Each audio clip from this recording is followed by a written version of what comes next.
Property owners in an Acres Home neighborhood came face to face with the man they claim has been ripping them off for years. In April, KHOU 11 investigates uncovered hundreds of people who were paying dues to an HOA that did not exist.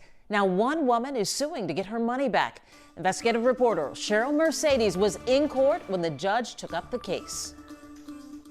Dolores Lane is just one homeowner demanding a refund from Tejas Capital Management. That's the company they had been paying dues to for more than a decade.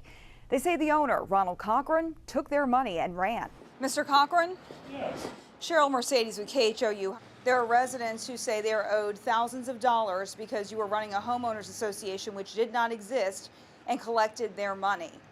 Is that correct? Where is their money, sir? No comment. Cochran refused to comment about financial records, his company, his court summons, or anything else.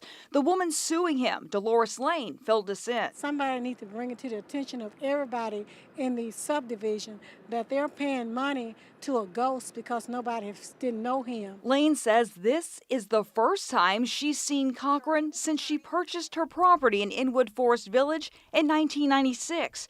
She's suing him for $2,800, the amount she claims she paid Tejas Capital Management while the neighborhood swimming pool was in disrepair.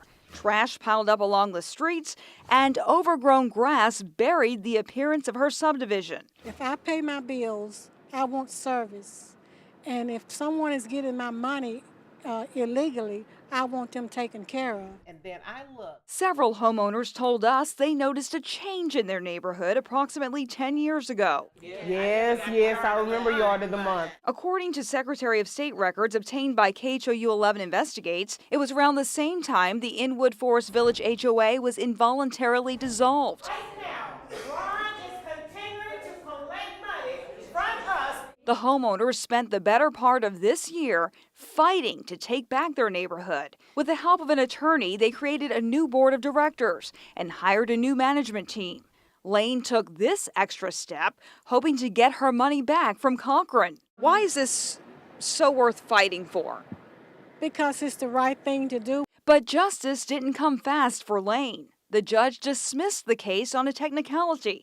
He ruled since Lane made her HOA checks payable to Tejas Capital Management, she needs to name the company in the lawsuit, not Cochran. It seemed like he's gotten free again or walked away from doing the right thing, walked away from his responsibilities. Lane's fight is far from over. She says she plans to refile the lawsuit.